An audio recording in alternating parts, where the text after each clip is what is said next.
Hola, muy buenas tardes a todos y a todas y bienvenidos un domingo más a la tarde en directo. Yo soy Paco Bernal y pues eso, estoy aquí desde Austria en directo para contaros las noticias más importantes de esta semana y vamos a recordar hoy algunas cosas más como ya os había anunciado por la red. Hoy en Austria ha hecho un tiempo, pues bien, o sea, de principios de primavera, un tiempo muy bonito. Son ahora mismo las 8:01 de la tarde y eso, o sea, hemos tenido una semana informativamente hablando bastante movidita. Ayer la noticia, bueno, antes de ayer, la noticia más grande ha sido la condena a Sebastian Kurz por falso testimonio durante la comisión de investigación del llamado escándalo de Ibiza. De eso hablaremos un poquito más tarde. En primer lugar, que casi se me olvida, me gustaría daros las gracias por estar ahí, como siempre. Muchísimas gracias por estar ahí, por vuestra compañía y por vuestra confianza, y muchísimas gracias a todas las personas que en algún momento del futuro verán o escucharán esta transmisión en diferido, utilizando los tres medios que existen para ello, que son la misma página Viena Directo, www.vienadirecto.com, también esta misma página de Facebook, www.facebook.com/Viena Directo, aunque ya sé que casi nadie entra ya por el navegador y que lo hace casi todo el mundo por internet, o sea, por el teléfono, por el móvil. Y por último, el canal de YouTube, que se llama también Viena Directo, por aquello de conservar la unidad de la marca y por qué le voy a poner otro nombre, en el que no solo podréis encontrar esta transmisión, sino también otros podcasts muy curiosos y muy pintiparados para saber cosas a propósito de la historia de Austria y de las noticias que pasan en este país. Pues eso, muchísimas gracias y sin más entramos en materia. Mientras estaba entrando a la cabecera, me acordaba de que hace 2 años, perfectamente además, fue uno de los programas más difíciles de la tarde en directo que yo hice. Y es porque fue el programa inmediatamente posterior a la invasión por parte de Rusia de Ucrania. Y yo recuerdo que aquel domingo Putin, pues como siempre, para meterle el miedo en el cuerpo a la gente, pues empezó a hablar de bombas nucleares y de cosas así. Y recuerdo aquello perfectamente, o sea, recuerdo como si fuera hoy.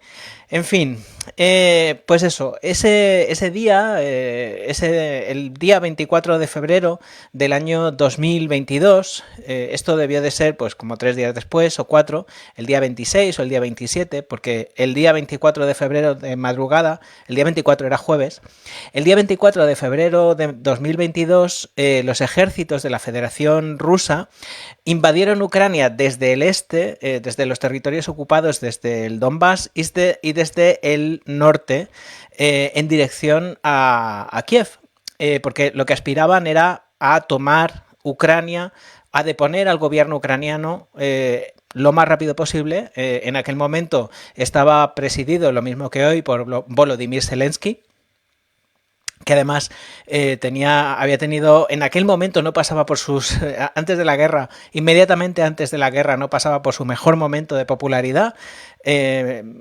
Volodymyr Zelensky, antiguo actor, había llegado al gobierno después de lo que sería de un exitazo en televisión equivalente a, por cierto, una comedia que no está nada mal, que sería el equivalente a lo que en España fue en su momento Médico de Familia. Si al día siguiente se llamaba Servidor del Pueblo. Si al día siguiente de acabar Médico de Familia, Emilio Aragón se hubiera presentado a presidente del gobierno, cosa que estaba bastante lejos de sus ideas en ese momento, supongo, pues es probable que hubiera sacado una mayoría suficiente para gobernar, que es lo que le pasó a Zelensky. Pues eso, Zelensky no estaba pasando por su mejor momento de popularidad, había una vaguada, le decían que era demasiado blando con los rusos, etcétera, etcétera, pero pues tuvo que ponerse inmediatamente, se puso inmediatamente, nada más empezar la invasión de las tropas rusas del suelo ucraniano, pues se tuvo tuvo que poner en modo Churchill, casi, en modo Churchill, y al mando de sus ejércitos, al mando de los ejércitos de la República de Ucrania, por los que en aquel momento, por cierto, nadie daba ni un duro.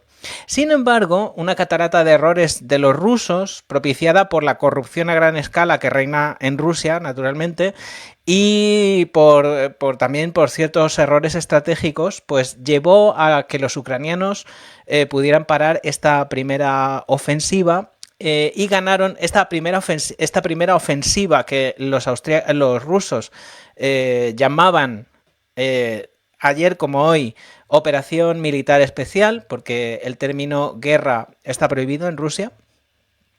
Pues eso, pararon, los ucranianos consiguieron parar de milagro, y porque se habían preparado mucho antes, consiguieron parar de milagro la ofensiva de los rusos y ganaron tiempo, de manera que en un tiempo récord, porque yo recuerdo que el mismo jueves o el mismo viernes siguiente a la invasión ya se estaban aprobando ayudas y sanciones a Rusia y todas esas cosas para poder parar esta situación. Ganaron tiempo y para contener a los rusos. Bueno, aquí tenemos que hacer una pausa, y aquí hago una pausa en el relato de lo que sucedió, porque os tengo que contar, aquí es donde entra mi historia personal. Hace 5 años yo tuve la oportunidad, hace 5 años un señor más o menos de mi misma edad, quizá un poquito mayor, que se llama Víctor, y que vive en Kharkiv, y que es de Kharkiv, que es, como sabéis, tristemente famosa la ciudad porque también ha estado sometida a bombardeos, asedios durante estos 2 años.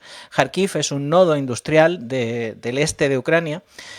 Pues este chico que se dedicaba a los medios, era en tiempo de paz, pues era periodista, era fotógrafo, hacía vídeos, trabajaba para diversas plataformas de internet de esa zona de Ucrania. Pues con el interés por todo lo europeo que anima a todos los ucranianos, pues decidió coger la mochila, hacerse una cantidad de horas insensatas en autobús y venirse a Viena. Antes de viajar, pues me escribió, me localizó por internet y me escribió, y entonces estuvimos hablando y tal. Me dijo, bueno, quedemos a tomar un café y no sé qué. Y la verdad es que yo os lo digo así, siempre que alguien me llama o me escribe para tomarnos un café, pues le digo que sí, generalmente, porque además, si hay una cosa que a mí me interesa mucho en la vida, en general, pues son las personas y lo que las personas tienen que contarme. Bueno, total, que Víctor se atravesó Europa hasta llegar a Viena, y aquí en Viena pues estuvimos charlando, nos tomamos un café, y la verdad, muy agradable, y de estas que nos hicimos amigos en Facebook. Una amistad, pues eso, que hasta ahora nos hemos visto esa única vez, pero ha sido una amistad cibernética hasta este momento. Y lo cierto es que de él son los 2 testimonios de primera mano primero, de cómo fue, voy a leerlos textualmente, de cómo fue esa primera parte, ese primer momento en que estalló la guerra, además tan cerca de donde había estallado la cuestión, y luego también otro posteriormente de cómo es hoy la historia. Entonces, os voy a leer cómo vivió Víctor este primer principio de la guerra. Víctor estaba haciendo, claro, ajeno a todo lo terrible que iba a ser aquellos días de febrero y marzo de 2022, pues él estaba, el día antes de empezar la guerra, estaba haciendo fotos. Y lo cuenta así. El 23 de febrero de 2022 salí de nuestro acogedor estudio fotográfico bastante tarde. Abajo había un concierto en directo en la plaza y se podía sentir la tensión en el aire. Como siempre, apagué todas las notificaciones de mi teléfono para dormir mejor por la noche. Cuando me desperté hacia las 8, comprendí inmediatamente que algo iba mal. Vi millones de llamadas telefónicas y mensajes de familiares y amigos sin respuesta. Y luego oí un estruendo lejano. El barrio de Saltivka Norte, en Kharkiv, a pocas paradas de autobús de mi casa, ya estaba siendo bombardeado por los rusos. Así empezó la guerra a gran escala. Al igual que en 2014, nadie creía que todo esto fuera a suceder. Al igual que en 2014, pensé que Putin se detendría. Crimea y otras regiones ocupadas lo satisfarían, y mi ciudad natal, de Kharkiv, estaría a salvo. Qué equivocado estaba, qué equivocados están los que creen que Putin se detendría en Ucrania, que esto satisfaría su codicia, y el resto de Europa y del mundo podría descansar sin problemas. Si usted es una persona así, piénselo 2 veces. Si Ucrania cae, él irá por vosotros, y veréis vuestras ciudades en ruinas. No hay más opciones que ayudar a Ucrania a ganar. Envíen armas a Ucrania. Apoyad a Ucrania. Apoyad a Ucrania porque las Fuerzas Armadas ucranianas os defienden a vosotros y a vuestras vidas ahora mismo. A mí me parece que es un testimonio de verdad sobrecogedor, quizá porque Víctor y yo pues somos muy parecidos y somos de la misma edad, más o menos, y tenemos más o menos las mismas aficiones. Para mí, como para cualquier persona que me esté escuchando, probablemente es inevitable ponerme en su lugar. Spoiler, Víctor, y ahora hablaremos de ello, Víctor se ha incorporado a filas hace unos días y ahora, luego más tarde os leeré cómo es la vida en el frente de Ucrania ahora mismo. Son las 8:12 de esta tarde, yo soy Paco Bernal y estamos hablando hoy, en esta tarde en directo, estamos conmemorando los 2 años, los 2 primeros años de esa terrible guerra en Ucrania que ha cambiado la historia del mundo para siempre. Vamos a hablar de cómo empezó, más o menos hemos hablado ya de cómo empezó y hemos hablado también y vamos a hablar también de cómo ha cambiado Austria después de la guerra, porque para Austria la guerra de Ucrania también ha sido un factor de cambio muy importante, lo mismo que para el resto de nuestra vecindad inmediata, para la Unión Europea. Pero antes me gustaría ver si me habéis dejado me habéis dejado muchos saludos. Sole ha sido la primera hoy, me dice: buenas noches Paco, encantada de saludarte y escucharte. Igualmente Sole, espero que estés muy bien. Mi madre también dice: buenas noches cielo y buenas tardes a todos. Hola, ¿qué tal? Jorge dice: Paco, buenas noches. Muy buenas noches también a ti, Jorge, ¿qué tal estás? Mi amigo Paco también, que tiene amistades ucranianas, dice: muy buenas Paco y compañía, que no daba con el enlace del directo hoy. ¡Ay, madre mía, por Dios! Y Juan Antonio García me da las buenas noches también, lo mismo que Shirley Maldonado. Pues nada, muy buenas noches a todos, espero que estéis muy bien. Muchísimas gracias de nuevo por estar ahí y muchísimas gracias también a todas las personas que en algún momento del futuro escucharán esta transmisión, entre ellas, como os digo, probablemente, porque además le voy a mandar el enlace para que no se enterara de nada, pero por lo menos que sepa que lo he hecho. Estará también Víctor, como os digo, este conocido, este amigo ucraniano que está ahora mismo en el frente combatiendo en unas condiciones muy duras, como ahora veremos. Os decía que, claro, en principio la intención de Vladimir Putin era que la guerra pues fuera una cosa como muy rápida para presentar a la comunidad internacional pues un hecho consumado y decir, bueno, ya está, Ucrania es parte de Rusia. Sin embargo, pues la cosa no fue así del todo, como todos sabemos. La llegada de ayuda masiva por parte de Europa y de Estados Unidos ayudó a que los ucranianos detuvieran la ofensiva de Moscú.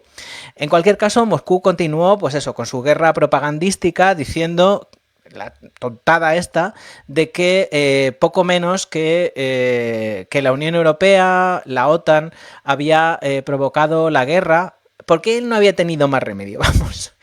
Y había provocado la guerra ampliando las fronteras de la OTAN hasta llegar hasta lo que Moscú considera su zona de influencia, o sea, la frontera de Ucrania y algunas otras, y las fronteras de, pues eso, de las ex repúblicas soviéticas, de Lituania, de Estonia, etcétera. En Finlandia también, que Finlandia se ha incorporado a la Alianza Atlántica ahora. Sin embargo, todos sabemos que la guerra de Ucrania pertenece, o sea, está en el marco de un plan expansionista ultranacionalista de Vladimir Putin y de sus ideólogos también, como por ejemplo Alexander Dugin, que es el autor del soporte de la percha ideológica que Putin utiliza para justificar todas estas barbaridades, y el objetivo final es que Rusia llegue a las antiguas fronteras de la Unión Soviética, de lo que fue la Unión Soviética en su momento, hasta el año 1990-1991, en que empezó la disgregación de la Unión Soviética. Bueno, inmediatamente después de estallar la guerra, de empezar la invasión, tanto la Unión Europea como los Estados Unidos le impusieron unas sanciones a Rusia de una dureza inédita, una dureza que además todo el mundo pensaba que doblegaría la economía rusa o que por lo menos le daría un golpe bastante duro a la economía rusa, como de hecho así fue. En principio, lo que pasó fue que la Unión, o sea, la economía rusa se resintió muchísimo durante las primeras semanas, pero claro, estamos hablando, esto es como cuando intentas penetrar en la mente de un psicópata. Un psicópata no tiene las mismas prioridades que una persona normal. Entonces, digamos que el Estado ruso es un Estado psicópata en este momento. Entonces, claro, no le preocupan o sus prioridades no son el bienestar de los ciudadanos, que ha bajado, que se ha deteriorado considerablemente en los últimos tiempos, sino la producción de armas, la producción armamentística y tal. En cualquier caso, sí que es verdad que las sanciones han hecho mucho daño a la economía rusa en otro sentido, y es que, por ejemplo, ahora mismo Rusia tiene muchísimos problemas para conseguir tecnología punta, por ejemplo. Lo que ha pasado es que la economía rusa se va a quedar estancada. El nivel tecnológico ruso se va a quedar estancado de aquí a ya, porque por la imposibilidad de conseguir, por ejemplo, materiales, de colaborar con determinadas instituciones, por ejemplo, de intercambiar cosas, saber científico, etcétera, etcétera. ¿Cuál fue la madre del cordero aquí? ¿Por qué la Unión Europea, por qué la Federación Rusa remontó? Pues, como todos sabemos, porque las sanciones no tocaron la vaca lechera de Putin, o sea, por la enorme dependencia que especialmente la Unión Europea sigue teniendo, Austria también, del gas y del petróleo ruso. Claro, seguíamos comprando petróleo, seguíamos comprando gas y en las cajas de Putin tintineaban los rublos que podía gastar en otro tipo de cosas. Por cierto, sí, eso es. Austria está en este momento, el debate de Austria en este momento es librarse de esa dependencia del gas y del petróleo ruso. De todas maneras, también estas sanciones no eran una cosa nueva para Moscú, porque llevaba mucho tiempo, llevaba desde el año 2014 intentando sortearlas a base de, pues eso, desde la invasión de la península de Crimea. Veo que me habéis dejado unos mensajes y voy a leerlos un momentín, a ver. Dice Gustavo, buenas noches, querido Paco, siempre interesante lo que cuentas. Muchísimas gracias. Muy buenas noches a ti también. Y Sole dice, me preocupa que Alemania diga que hay que rearmarse, precisamente que lo haya dicho Alemania, un país pacifista desde que acabó la Segunda Guerra Mundial. No solo Alemania, sino que también no he tenido tiempo o espacio para contarlo en el blog, pero en Viena Directo. Sin embargo, también en Austria está también comprando armas. De hecho, se ha incorporado al... Esta es una de las cosas de las que luego hablaremos cuando empiece a contar las consecuencias que ha tenido para Austria la guerra, ¿no? Austria se ha incorporado a un sistema de defensa antiaérea que se llama Sky Shield. Y en los últimos tiempos pues ha comprado pertrechos militares, como por ejemplo drones para defender el espacio aéreo. Y es evidente que, pues eso, en Europa soplan vientos de rearme. no se sabe si serán... yo espero muy mucho que sea una cosa disuasoria y que no sea, pues eso, prepararse para una guerra inminente que no quiera Dios que haya en ningún momento. De momento, hoy el presidente ucraniano, Volodymyr Zelensky, ha anunciado en una conferencia de prensa que habrá una conferencia de paz, me ha parecido escuchar, una conferencia de paz en Suiza. Esperemos que se llegue a la paz. Shirley dice, creo que ha perdido más Europa con esta guerra. Sí, hemos perdido, bueno, y el resto del mundo también. Lo que pasa que también hemos acelerado algunos procesos que no están mal, porque no hay mal que por bien no venga. Hemos acelerado algunos procesos que yo creo que harán de la Unión Europea, si todo va bien, un lugar bastante mejor. En cualquier caso, después de 2 años, la guerra en Ucrania pues está estancada. Se está convirtiendo en una guerra de trincheras, como lo fue la Primera Guerra Mundial. Y eso es una cosa tremenda, sobre todo para las personas que viven allí, porque cada avance de terreno, de un palmo de terreno en un sentido o en otro, pues implica la muerte de miles de personas. Por ejemplo, la Federación Rusa, me sale siempre decir la Unión Soviética, no sé por qué, la Federación Rusa es que fui un niño de la Guerra Fría, entonces lo de la Unión Soviética se me ha quedado en la memoria. Pues la Federación Rusa ha recuperado una ciudad que habían tomado los ucranianos y le ha costado la vida de 16.000 soldados recuperar esa ciudad, que a mí me parece un disparate. Bueno, os leo el segundo testimonio de Víctor, y lo leo porque a mí me parece que se tiende muchísimo a idealizar las condiciones de la guerra, y la guerra es horrorosa, la guerra es terrible, la guerra no tiene nunca justificación. Nunca, nunca, nunca. No tiene justificación nunca en la vida. Una guerra, bueno, en este caso es una guerra defensiva porque los pobres ucranianos les ha atropellado el tren. Pero de verdad, o sea, es horroroso. Bueno, leo lo que dice Víctor, lo he escrito hace 2 días nada más, de cómo es la vida de las personas que están en el frente. Os recuerdo que Víctor es una persona, yo tengo 48 años, me haré 49 este año, Víctor tiene más o menos mi edad o un poquito más quizá. O sea, que es una persona que es ya mayor, que en condiciones normales no debería estar en el ejército. Pero bueno, dice Víctor. Dice, me pedisteis que escribiera sobre todo tal y como es, así que aquí está. La gente me pregunta cómo entré en el ejército con una salud que dista mucho de ser perfecta. Recibí un aviso de llamada a filas y fui a actualizar mis datos. Descubrí que mi aplazamiento ya no era válido y resultó que no había elección. O iba a servir o huir y esconderme. Pero, ¿qué clase de vida es esa? Además, como me dijeron mis amigos y conocidos, te mirarán y verán qué clase de persona eres y entonces encontrarán algo adecuado para ti. Traducirás papeles en el cuartel general o te enseñarán a pilotar drones. Hablas inglés y eres fotógrafo y realizador de vídeos. No todos tienen que asaltar en los desembarcos. También hay puestos de retaguardia. En el reconocimiento médico militar solo anotaron en mi tarjeta médica lo obvio. Miopía y adentia, o sea, le faltan algunas piezas dentales. Y ni siquiera miraron los certificados de mi espalda y rodillas. Dijeron que ahora todo el mundo está en forma. Esto, fijaros lo terrible de esta frase. Dijeron que ahora todo el mundo está en forma y que si no has estado en el hospital en el último año, estás sano.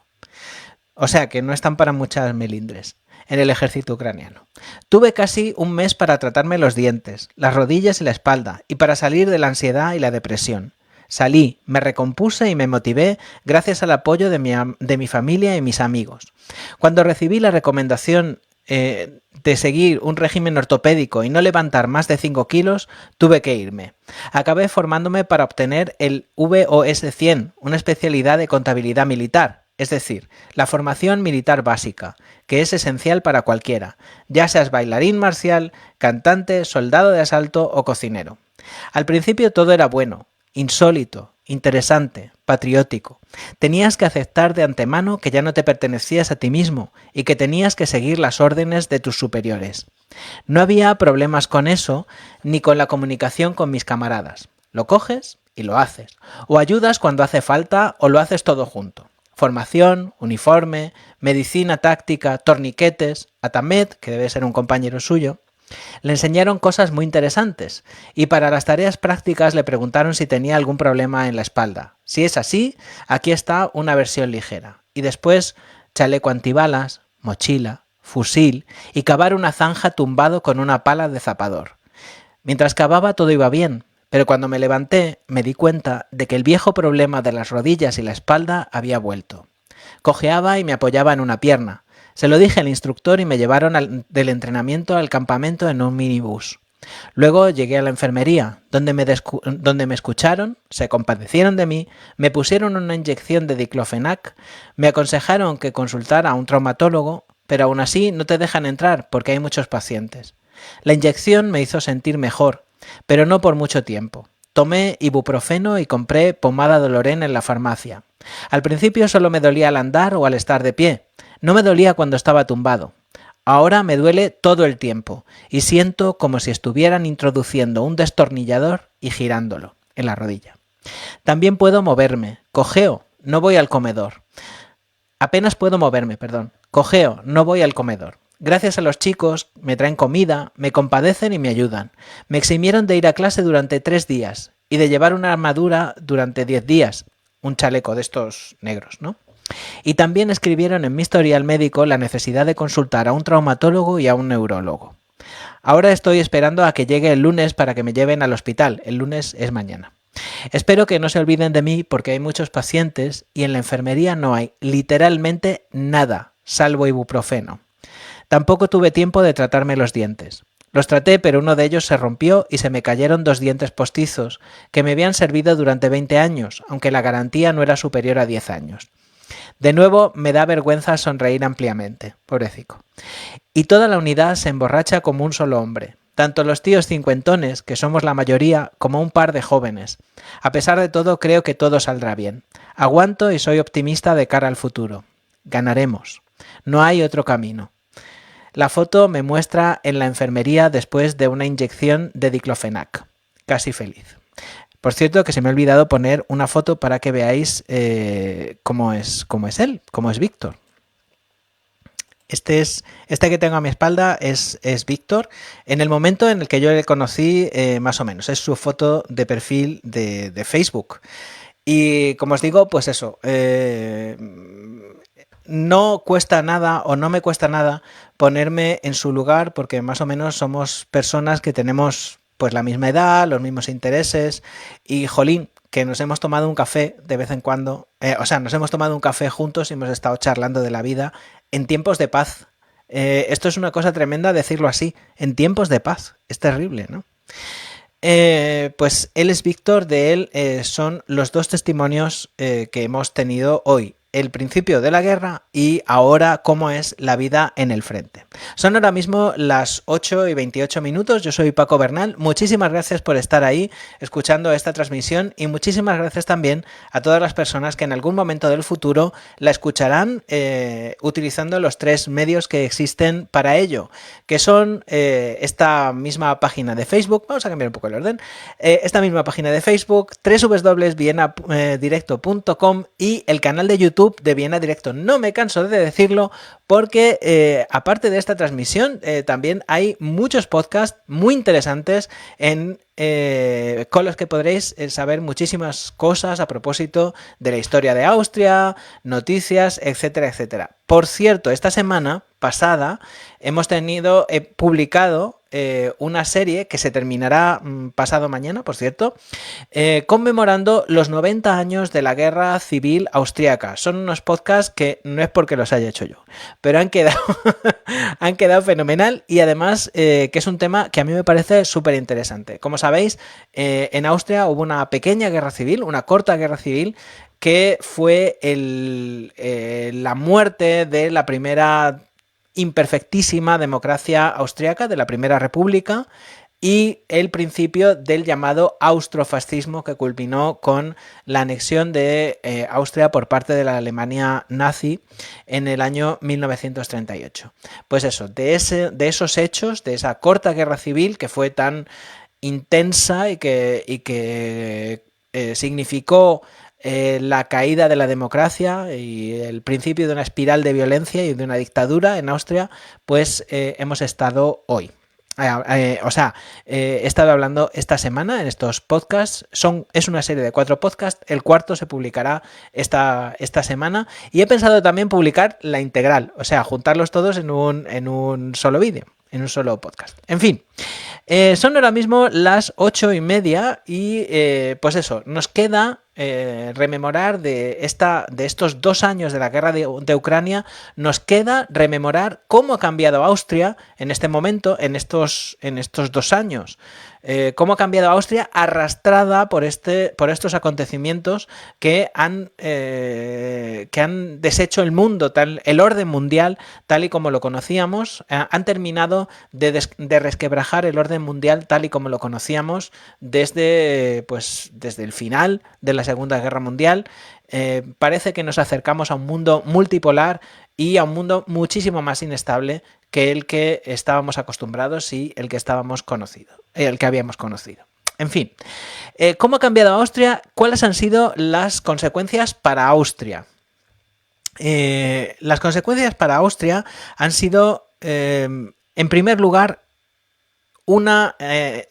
sobre uno de los pilares sobre los que se asienta el orden constitucional austriaco, hasta el punto de que es la fiesta nacional austriaca, se conmemora esto, la neutralidad. La neutralidad es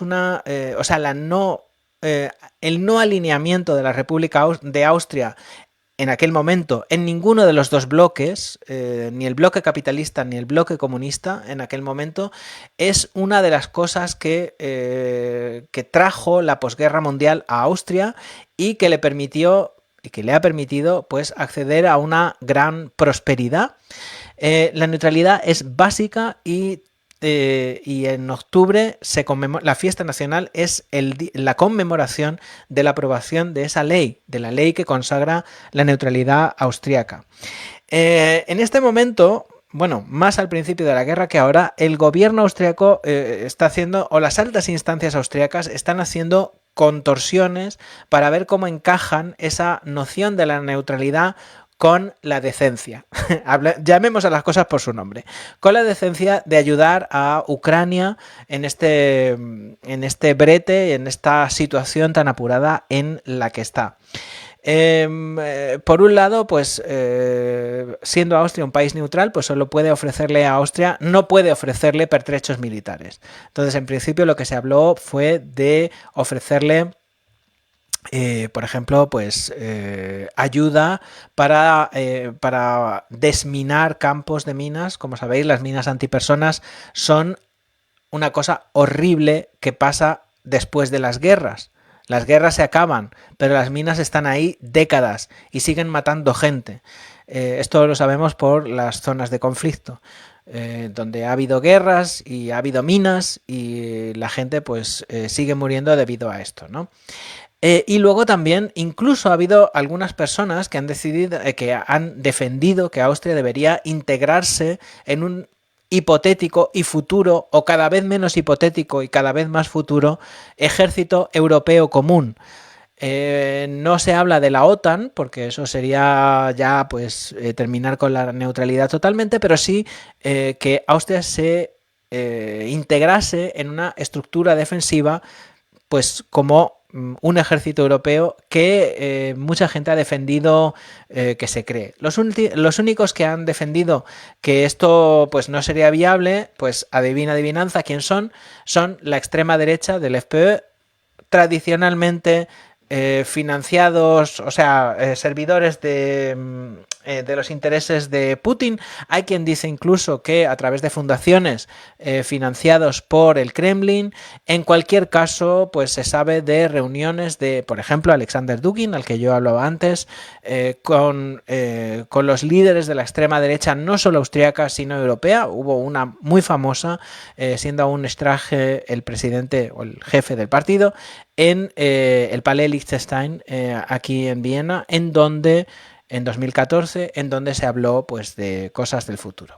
Bueno, otra cosa del triste futuro que estamos viviendo. Otra consecuencia que ha tenido la guerra de Ucrania en Austria, lo mismo que en toda Europa, pero en Austria continúa siendo una cosa muy palpable, muy perceptible, es la inflación. Evidentemente, la subida del precio de los carburantes, pues lo que ha hecho en general, de las fuentes de energía, pues lo que ha hecho es que suba todo mucho. Y además es una cosa que en España, por ejemplo, pues se han arbitrado mecanismos para atajar esa inflación, que no ha sido tan grave, pero la inflación en Austria, la carestía de la vida en Austria sigue siendo mucho mayor que la media europea. Esto lo notamos todos en el bolsillo, todos notamos que nuestro dinero vale menos, todos notamos que con nuestro dinero se pueden comprar menos cosas de las que se compraban antes. El dinero en el banco también ha perdido muchísimo valor y aunque ahora empieza a mejorar un poco la cuestión, pues la inflación ha venido para quedarse. Otra cosa es el mix energético, cuando particularmente las calefacciones, que en Austria son un tema bastante importante. El tema de las calefacciones, por la climatología y tal. Y entonces, lo que ha pasado es que yo me acuerdo que durante los primeros meses después de la guerra, los fabricantes de chimeneas y de cosas de pellets, de leña, de cachitos de estos de madera, pues vivieron un auténtico agosto, fue una maravilla, porque la gente, claro, decidió cambiarse a esto. Para evitar el petróleo y el gas, que además, esto es un proceso que va en consonancia con el Green Deal de la Unión Europea, pues la gente pues está previsto que por cosas relacionadas con el clima, pues la gente abandone los combustibles fósiles de aquí a 2030. 2030 es dentro de 6 años. Esto significa escepticismo. Yo no sé si llegaremos. O sea, vamos a ver, espero que sí lleguemos, pero yo no sé si llegaremos a esa fecha a tiempo. Bueno, en cualquier caso, pues todas las casas nuevas tienen que tener bomba de calor, en fin, o sea, todo ese proceso que ya venía de detrás, que ya venía de las leyes de la Unión Europea, pues se ha acelerado debido a esto, ¿no? A la guerra de Ucrania. Y por último, lo apuntaba Sole antes, pues el gasto de defensa, el rearme. Y eso es quizá lo más trágico, porque todos sabemos, hoy lo decía la líder de los neos en la cadena pública austriaca, que claro, se habla de que hemos comprado esto, hemos comprado lo otro, hemos comprado este chisme para derribar aviones, hemos comprado pero no hay un debate claro de por qué se ha comprado esto y claro, la gente, quien pueda sumar 2 y 2, pues suma 2 y 2, pero bueno, habría que explicarlo más quizá a la población. Y por último, antes de pasar a un siguiente tema mucho más agradable, bueno, voy a leer los 2 mensajes que me habéis dejado. Mientras tanto, Jorge dice: gracias, Paco, por compartir la experiencia de Víctor. Nos acerca al dolor de la guerra. Muchas gracias, Jorge. Sí, lo he hecho por eso, porque yo creo que es muy importante darse cuenta también, cuando uno ve los informativos y tal, uno se da cuenta o puede llegar a pensar o puede llegar a perder esa perspectiva de que las guerras las hace sobre todo gente como nosotros, como vosotros que me estáis escuchando y como yo.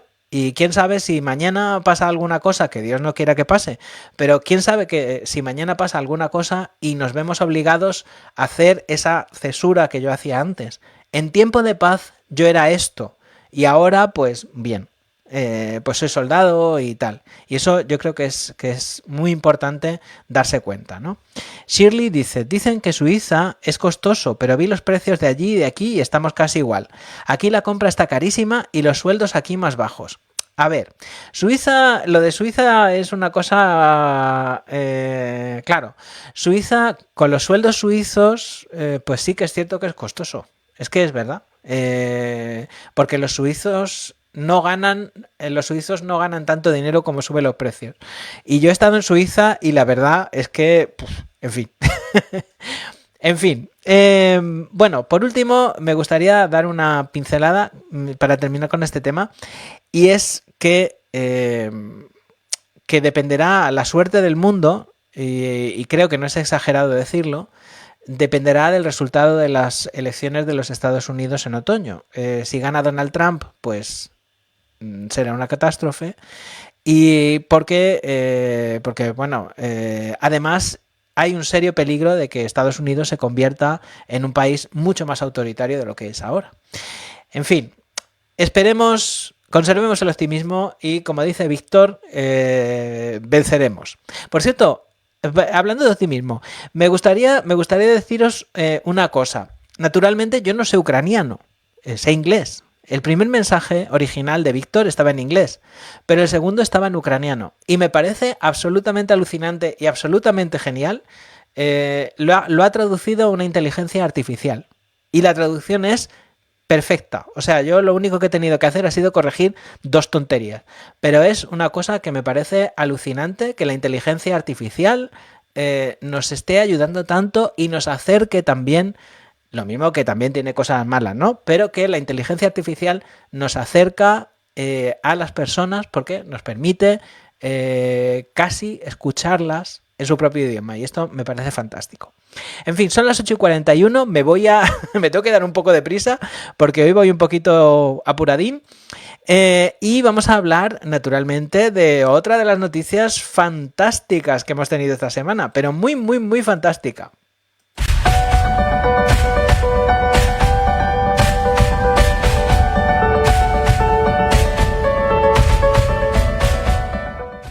Pues sí, queridos amigos, qué ilusión, qué ilusión. Esta semana se ha presentado el nuevo programa, bueno, es oficial ya, se ha presentado el nuevo programa del Instituto Cervantes para entre marzo y junio. Y yo ya lo decía, lo decía en Viena Directo y lo voy a seguir diciendo ahora. Que tengo un gozo en el alma, como cantábamos en misa, o sea, qué maravilla. No, de verdad, es genial. Yo sabía las partes que a mí me tocan y claro, no las podía decir porque era una cosa, hasta que no sale el programa pues no se puede decir porque es secreto, ¿no? Es un secreto genial también, es un secreto súper chulo tenerlo, decir, oh, qué guay. Pero la verdad es que pues vamos a tener invitados en el Cervantes estupendos de multitud de áreas y de multitud de cosas y la verdad es que yo estoy contentísimo. Bueno, como os decía, la semana pasada va a empezar la cosa, las actividades van a empezar el día 12 de marzo, si no recuerdo mal, con el cóctel de inauguración de la exposición de Alberto García Alix, que Alberto García Alix es Premio Nacional de Fotografía y es uno de los fotógrafos más interesantes de España, del mundo. O sea, va a ser como, yo qué sé, cuando yo además voy a ir a la inauguración y voy a tener la suerte, tengo la sensación de que voy a tener la suerte de estar en un sitio con una persona tan importante, en la misma habitación. Yo no soy nada mitómano, pero de verdad, o sea, me llena de alegría esto, de que voy a estar en la misma habitación de una persona tan importante para el arte mundial, yo que sé, como pueda ser Annie Leibovitz o yo que sé, o en su momento Mapplethorpe o alguien así. Bueno, Alberto García Alix es un gran fotógrafo que empezó a ser famoso y es muy famoso por sus fotos de la llamada movida madrileña de los 80 y también es una persona que tiene un ojo, bueno, envidiable, naturalmente, aparte de una gran técnica, para descubrir el surrealismo cotidiano. Pero no va a ser el único que va a venir a Viena. Nos van a visitar unas personas interesantísimas y estupendas, todas, por cierto, la entrada es gratuita a todas las actividades del Cervantes y todas, por si queréis traer a vuestros amigos germanoparlantes, todas tienen traducción simultánea, o sea que es una maravilla. Bueno, del mundo de las letras, del planeta Gutenberg, va a venir Sara Mesa. Su novela Un amor ha sido adaptada al cine por Isabel Coixet últimamente, una gran película, por cierto. Nos visitará también Juan Mayorga, que es Premio Princesa de Asturias de las Letras del año 2022. Hay una... Juan Mayorga, creo que además, si no recuerdo mal, es académico de la lengua y, y tuvo yo qué sé, el sentido del humor, de reírse de sí mismo y tal, y hay un monólogo en donde Blanca Portillo, que es otra grande, en donde Blanca Portillo hace de Juan Mayorga, en donde Blanca Portillo, vestida de frac, lee el texto del discurso de entrada en la Real Academia de Juan Mayorga, que me parece una idea genial y bueno, yo he visto solo fragmentos, no he tenido la suerte de ver nunca a Blanca Portillo en directo, que me encantaría, pero no puede ser. Y bueno, pues una maravilla. Bueno, va a venir Elvira Lindo. Yo, de verdad, esto es lo que más ilusión me hace. Me hace muchísimo... O sea, no puedo decir esto. Me hace muchísima ilusión porque en mi familia... no solo yo, sino en toda mi familia somos muy de Elvira Lindo. Como decían en Amanece, que no es poco, en este pueblo hay devoción por Faulkner. Pues nosotros tenemos auténtica devoción por Elvira Lindo y por Manolito Gafotas. Que, bueno, aparte de Manolito Gafotas, pues Elvira Lindo es una estupenda novelista que ha escrito pues A Corazón Abierto, Una Palabra Tuya, etc. Rosa Montero, va a venir Rosa Montero, yo no me lo puedo creer, va a venir Rosa Montero, la autora de La hija del caníbal, entre otros muchos libros. Y también Jorge Volpi y Juan Gabriel Vázquez, que vienen en representación de la literatura iberoamericana. Como veis, es un cartelazo.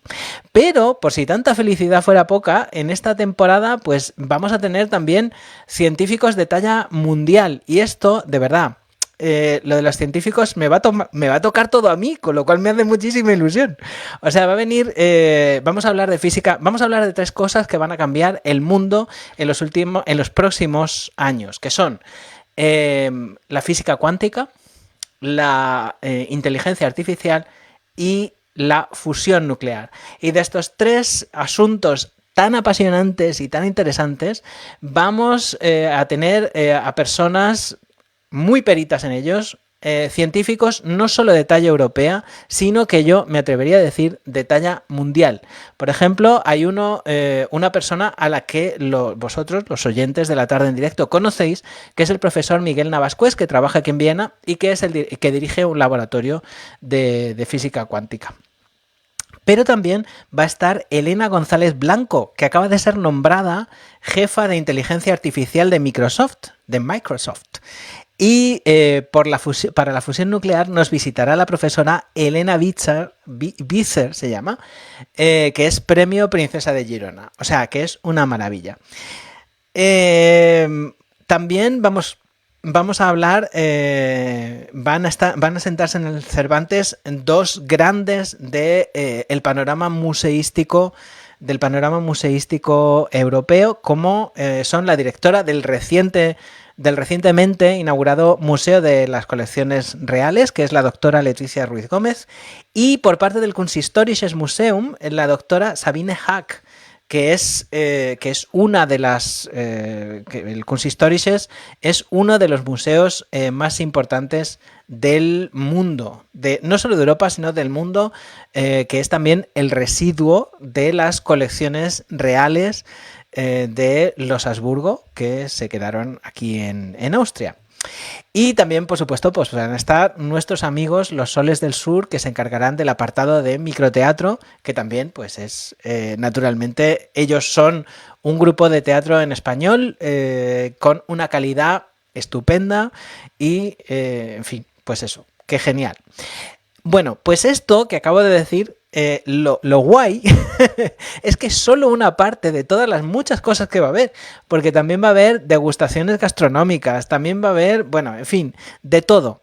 Así que, o sea, que es muy difícil, muy difícil, muy difícil, muy difícil que haya alguien que no le guste algo de las cosas que hay. Y yo creo, de verdad, creo que es francamente un lujo que contemos aquí en Viena con esto y contemos con esto además que es de un organismo público. A mí, yo soy un gran creyente, tengo una fe religiosa casi en todo lo público y me parece que es una maravilla. Bueno, voy a ver si entra la cortinilla de salida del Instituto Cervantes que la vez pasada no entró. Vamos a ver. Pues hoy tampoco. A ver. Pues nada, no sé qué pasa, que entra cuando entra, pero no cuando sale. En fin, son las 8:50, perdón por este pequeño percance técnico. Son las 8:50 del 25 de febrero del año 2024. Yo soy Paco Bernal, estoy encantadísimo de estar aquí con vosotros y os doy las gracias de que me estéis escuchando y de vuestra confianza. También le doy las gracias a todas las personas que en algún momento del futuro pues escucharán esta transmisión utilizando los medios que existen para ello, en diferido, claro, que serán la misma página de Viena Directo en donde quedará guardada esta transmisión, también en el canal de YouTube en donde hay muchísimos más contenidos, muchísimos más y además estupendos para escuchar y genial. Y por último, esta misma página de Facebook, qué tontería, que ya se me olvidaba. Por cierto, otra cosa que a mí me gustaría, que no le hago, creo que no le hago la publicidad que se merece, no le hago la publicidad que me merezco, es que el viernes pues hay, todas las mañanas de viernes, pues hay aquellas personas que están suscritas y se pueden suscribir en substack.com, reciben el boletín semanal, o sea, la newsletter de Viena Directo con las noticias más importantes de la semana. Alba dice, saludos, estoy llegando a casa. Uy, pues nada, bienvenida. espero que estés bien, madre mía. Te has ido a dar una vuelta, un paseíto por Viena, que es una maravilla. Además no hace mucho frío, está la cosa muy bien. En fin, y para terminar, pues me gustaría terminar, porque ya voy un poquito tarde hoy, son las 8:52. Uy, por Dios, cómo se pasa el tiempo, se me hace cortísimo el tiempo estando con vosotros. Pues vamos a terminar dando una pincelada de lo que han sido las noticias más importantes, más interesantes de esta semana, bueno, como os decía, la más gorda ha sido la sentencia contra Sebastian Kurz. A Kurz le cabe el dudoso honor, a Sebastian Kurz le cabe el dudoso honor de haber sido el primer canciller en 30 años que ha sido condenado por un tribunal por haber hecho cosas malas. Pero, bueno, la sentencia no es firme, le cabe recurso, pero le han condenado a 8 meses de prisión, ¿cómo se dice esto? De prisión, de libertad condicional. Estaría en libertad condicional. Pues eso,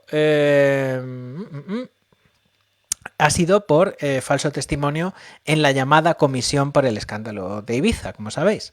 Entonces, la línea de sus abogados, la línea defensiva de sus abogados es que no dijo todo lo que tenía que decir porque le daba miedito, que no dijo todo lo que habría podido decir porque le daba miedo de que se derivaran consecuencias penales, y la línea del juez ha sido que no decir determinadas cosas que son necesarias para la comprensión de determinados fenómenos es mentir. Entonces, bueno, cabe recurso, en fin.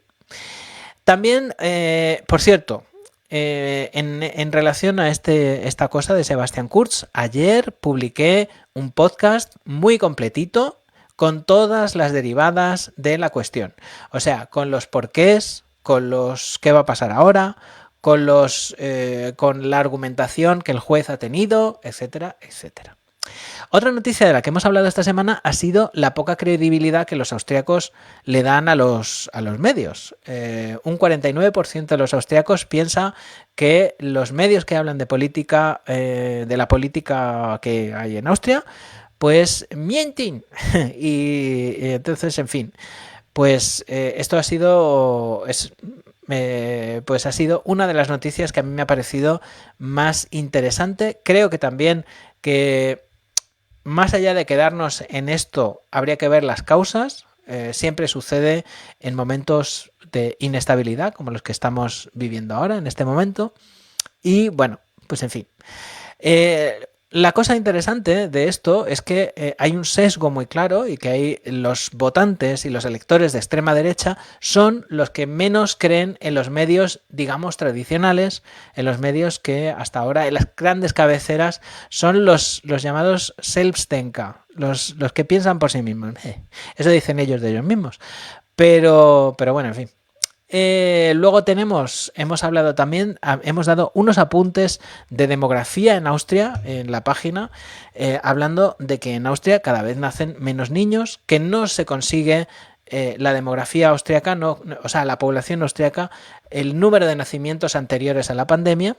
También esto, hay menos gente que se casa, aunque hay más gente que se rejunta, también, las cosas como son.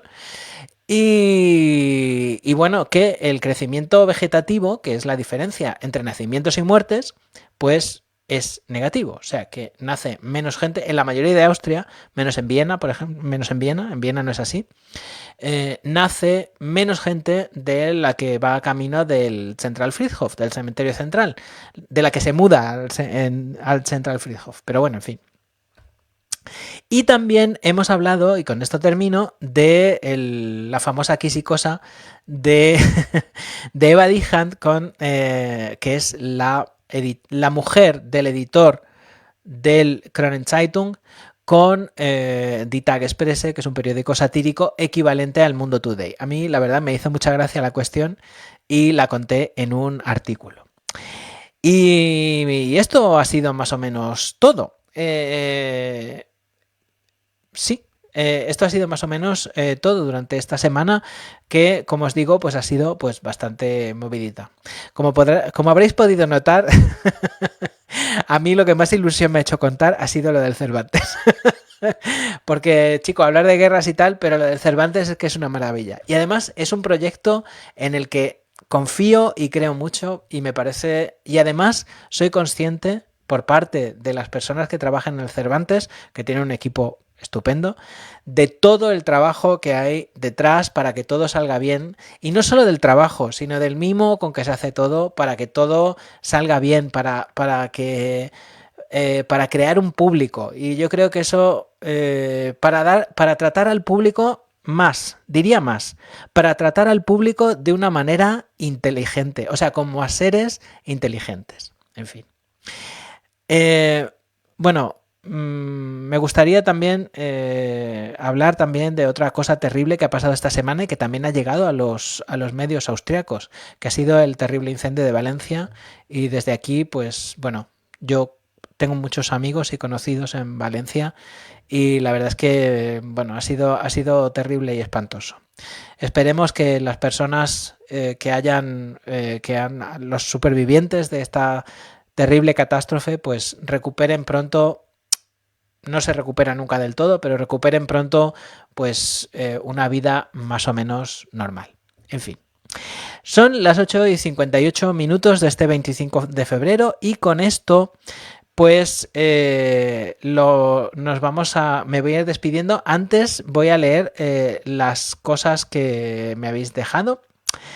Alba ha estado en la protesta. Muy bien, muy bien. Ahí estamos. Que sigan ondeando las banderas del descontento. Me parecen muy bien. María Isabel García López dice: buenas noches, Paco. Saludos a todos. Muy interesante la tarde de hoy. Pues nada, me alegro muchísimo, María Isabel, de que te haya interesado el programa. Muchísimas gracias por haberlo escuchado. Y a ver, un momentín. Dice Alba, ay, espera un momentín. Paco dice, el plan de Cervantes tiene pintaca, dice, al menos a la tertulia con Elvira Lindo quisiera ir. Pues sí, o sea, yo además, hay una cosa con Elvira Lindo, y aparte de naturalmente, pues de su calidad literaria, etcétera, etcétera. Si uno lee con atención las columnas del País de Elvira Lindo de los domingos, porque escribe en El País todos los domingos desde hace muchos años, yo diría que es una de las personas más lúcidas y más sensatas de los medios españoles. Junto con también, bueno, su marido, Antonio Muñoz Molina, pero ella aporta unos puntos de vista muy sensatos sobre las cosas y es una cosa sobre la que me gustaría hablar con ella. Alba dice, lo veo más tarde todo este programa. Pues nada, encantadísimo.